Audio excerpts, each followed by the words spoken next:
वनस्पति विज्ञान के प्रोफेसर ने यह साबित कर दिया कि शौक की कोई उम्र नहीं होती। गोरखपुर शौक की कोई उम्र नहीं होती, यह सच कर दिखाया है गोरखपुर के एक वनस्पति विज्ञान के प्रोफेसर ने। शैक्षणिक कार्य के समय से ही प्राचीन और ऐतिहासिक काल के साथ साथ मुगलों और ब्रिटिश काल के सिक्कों के कलेक्शन का अभियान इन्होंने शुरू किया था।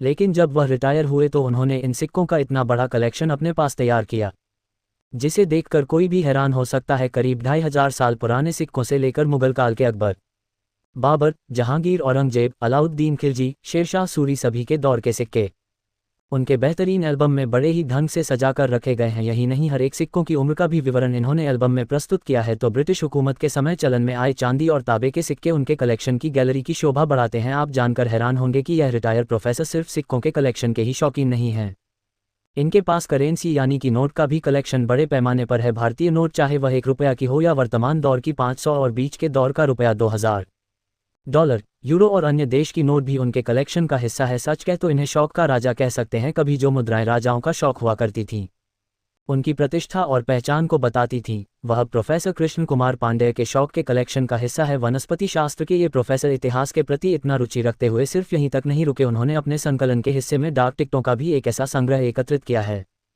जिसके लिए इन्हें कई प्रदर्शनियों में सम्मान मिल चुका है। तो भारतीय स्वतंत्रता संग्राम में पूर्वांचल की भूमिका, क्रांति के सितारे और कई ऐसी घटनाएं हैं जो अभी तक शायद ही कहीं पढ़ने को न मिले, उनको प्रदर्शित करती हुई इन्होंने 7 पुस्तकों की रचना और प्रकाशन तक कर डाला है, जिसके लिए इन्हें भारतीय हिंदी संस्थान से 2 बार 2 बड़े पुरस्कार मिल चुके हैं। प्रोफेसर पांडेय ने कहा कि शौक की कोई उम्र नहीं होती, जिसमें भी आपका मन लगता है उसके उत्थान से लेकर वर्तमान तक की स्थितियों को जानने के लिए उससे जुड़ी हुई वस्तुओं, कलाकृतियों को एकत्रित करने में जब आपका मन लग जाएगा तो निश्चित ही आप एक इतिहास रचेंगे, आप लोगों के लिए प्रेरणा का स्रोत बनेंगे। शौक को पूरा करने में रुपए पैसे भी खर्च होते हैं, लेकिन यह एक पूंजी निवेश के रूप में भी काम करता है।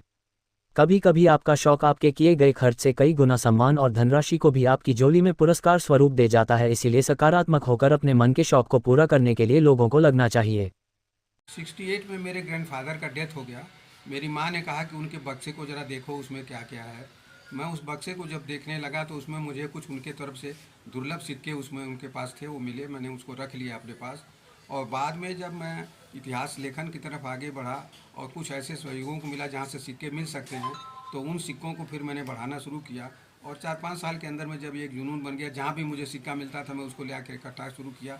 फिर कैसे पैसे को पैक करते हैं उसके लिए दिल्ली से सामान लाया धीरे धीरे। और इस थोड़े से समय में मेरे पास ये 4-5 सालों के अंदर में, या कह सकते हैं 7-8 सालों के अंदर में इतना बड़ा संग्रह खड़ा हो गया। इसमें सबसे बड़ा सहयोग व्यापारियों का था, फिर कुछ मित्रों का था, कुछ परिवार के लोगों का था, और लोगों को जहाँ भी आप जो लोग जानते हैं अगर उनके पास कोई दुर्लभ सिक्के होते हैं तो मुझे प्रदान भी कर देते हैं, कुछ गिफ्ट भी मिले हैं।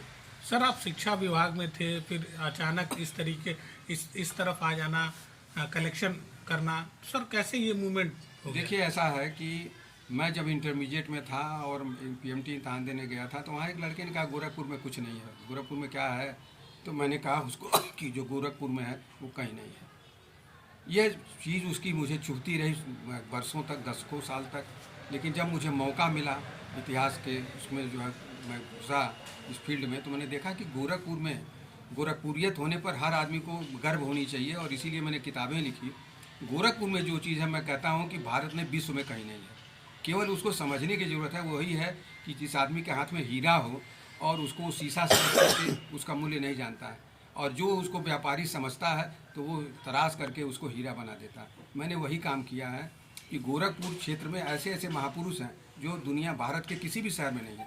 उदाहरण के तौर पर भगवान बुद्ध को पूरी दुनिया पूजती है, गोरखनाथ पूरी दुनिया में चले हैं, योगानंद पूरी दुनिया उनके सामने नतमस्तक घुमाती है, कबीरदास हैं।